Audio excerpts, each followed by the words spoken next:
अस्सलामुअलैकुम।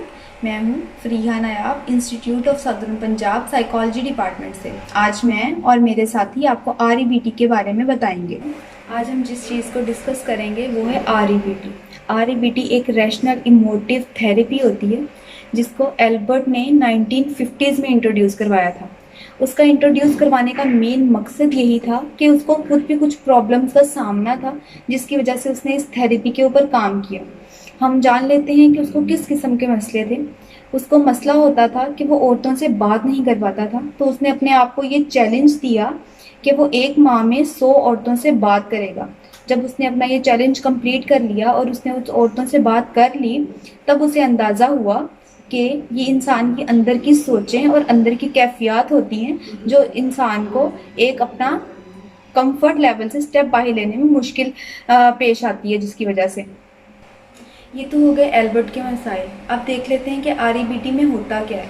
आरईबीटी एक ऐसी थेरेपी है जिसमें आपके जो नेगेटिव बिहेवियर्स, जो आपकी मनफी सोच होती है, उसको हम लोग तब्दील करते हैं एक अच्छी और मुस्बत सोच के अंदर। ठीक है, उसको हम डिफरेंट थेरेपीज़ अप्लाई करके जो क्लाइंट आता है हमारे पास, उसको जो भी प्रॉब्लम होती है, जो भी वो अपने मसले मसाइल हमसे शेयर करता है, उसके अकॉर्डिंगली हम लोग उसको थेरेपीज़ देते हैं, उस पर टेक्निक्स अप्लाई करवाते हैं और उनकी सोच पैटर्न को चेंज करने में मदद देते हैं। आरईबीटी में एक मॉडल होता है जिसको हम कहते हैं ABC मॉडल। इसमें अगर हम लोग आपको आसान लफ्ज़ों में बताएं, अब ए क्या है, एक्टिविटीज़ जो हमारी साइड्स पे हो रही हैं, जैसे लोग हमसे बिहेव कर रहे हैं। फॉर एग्जांपल किसी ने हमसे बुरा बिहेव कर दिया तो उसकी वजह से हमें नेगेटिव थॉट्स डिवेल्प हो रहे हैं, तो उन नेगेटिव थॉट्स की वजह से हमारे कुछ बिलीव सिस्टम बन जाएगा, हमारा कुछ पैटर्न बन जाएगा कि इस बंदे ने मेरे साथ इसी तरीके से बिहेव करना है। ठीक है, तो उसका नतीजा क्या होगा कि हमारी सोच जो है वो बहुत ही मनफी हो जाएगी। हम जो अपना एक एक्सपीरियंस है उसको दूसरों के लिए भी लेबल कर देंगे। फॉर एग्जांपल हम लोग कहेंगे कि हमसे एक बंदे ने बुरा किया है तो सब बंदे हमारे साथ बुरा तरीके से बिहेव करेंगे, हमारे साथ बुरा पेश आएंगे। आरईबीटी को मज़ीद अच्छे तरीके से आप समझ सकते हैं। हाँ, उसके लिए हमने एक सिनेरियो आपके लिए प्रेजेंट किया है जिसमें एक क्लाइंट आएंगे और आपको अपनी प्रॉब्लम के बारे में बताएंगे।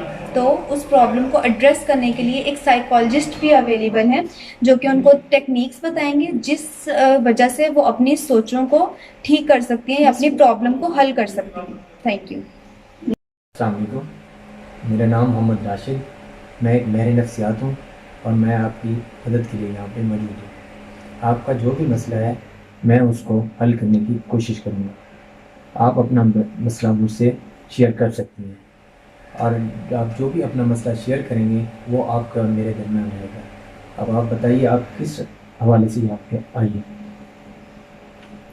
मैं एक्चुअली मुझे ऐसा लगता है कि जैसे लोग मुझे पसंद नहीं करते या वो किसी किस्म का कोई ताल्लुक नहीं रखना चाहते या वो मतलब टोटली वो मुझे इग्नोर करते हैं। चलें हम इस मसले को मिलकर हल करने की कोशिश करेंगे। आप ये बताएं ये लास्ट टाइम कब ये वाक़या आपके साथ हुआ है? कुछ दिन हुए हैं, मैंने अपनी दोस्त को मिलने के लिए उसे मैसेजेस किए तो उसने मैसेजेस सीन किया, मुझे जवाब नहीं दिया। मैं काफ़ी टाइम उसका मैसेज देखती रही कि उसका मैसेज आएगा, लेकिन उसका कोई मैसेज नहीं आया। मैं 2-3 दिन हो गया उसका वेट करे, ना ही वो मुझसे मिली ना ही उसने मुझे किसी किस्म का रिप्लाई किया। अच्छा, इसकी वजह से आपको यानी कि डिस्टर्बिंग हो गई? जी मैं बहुत डिस्टर्ब हूँ एक्चुअली। मुझे बस इस बात पे मुझे यकीन ही सा हो गया कि अकेले रहना, मैंने कोई साथ नहीं है, कोई किसी किस्म की कोई दोस्ती नहीं करना चाहता।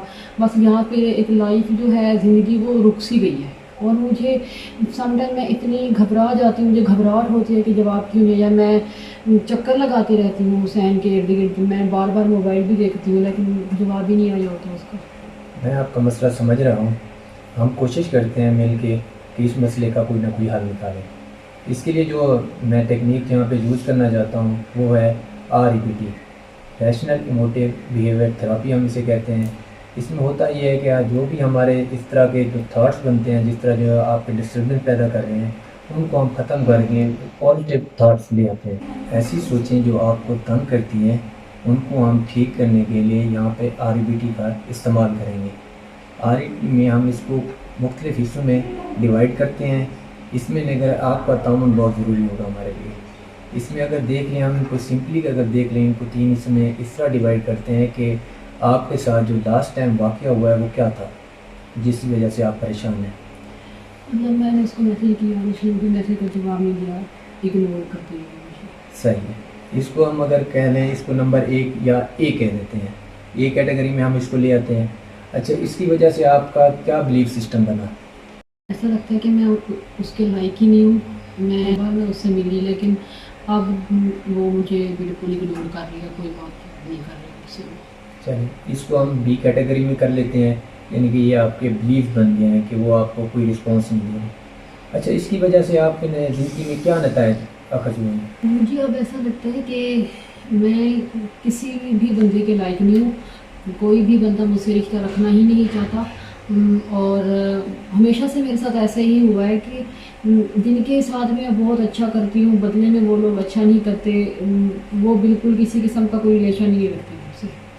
अच्छा, क्या आप ये समझती हैं कि आप अपनी यानी कि कोई भी रिलेशनशिप बनाने के लिए अपनी एफ़र्ट पुट करती हैं, कोशिश करती हैं, और लोग उतनी कोशिश नहीं करते? जी, मुझे ये बात बहुत फील होती है, मैं बहुत करती हूँ लोगों के लिए, लेकिन वो लोग मेरे साथ बिल्कुल भी अच्छा नहीं करते। चलिए ठीक है जी, आप ये भी तो सोच सकती हैं कि वो कहीं पे मसरूफ़ हों या कहीं पे वो उन्हें भूल गए हों आपको रिप्लाई देना, ये भी तो हो सकता है। आपने ये इतना जल्दी ये नतीजा अख़ज़ कर लिया कि मैंने यानी कि ज़िंदगी ख़त्म हो गई है, मैं कोई काम नहीं कर सकती, मैं नए रिश्ते नहीं बना सकती।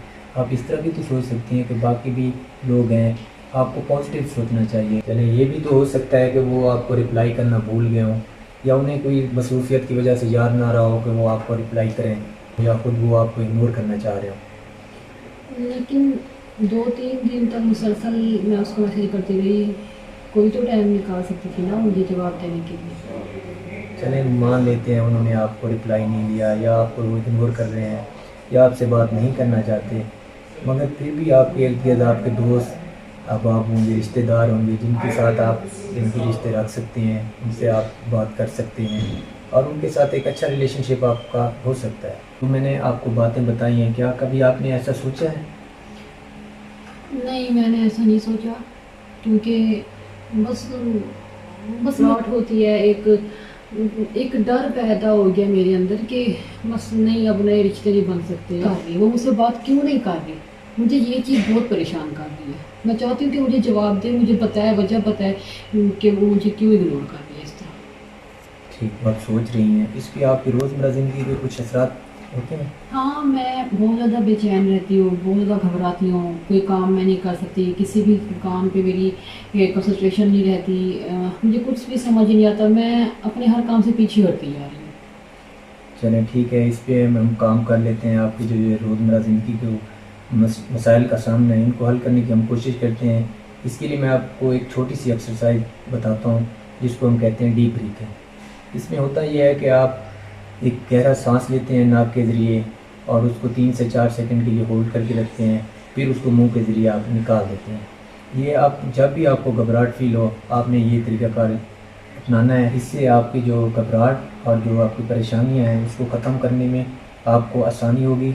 और इसके अलावा मैं आपको एक वर्कशीट देता हूँ कि जब भी आपको इस तरह की सोचें हैं तो आपने उनको नोट डाउन करना है, ताकि ये आपको मदद दे सकें कि आप अपने तरीके से इसको हल करने की कोशिश करें। क्योंकि जब तक इंसान खुद कोशिश नहीं करता वो किसी भी चीज़ में कामयाब नहीं हो सकता। हमारी छोटी सी कोशिश आपको REBT टेक्निक समझाने के लिए। उम्मीद है कि ये वीडियो आपके लिए कारआमद साबित होगी। शुक्रिया।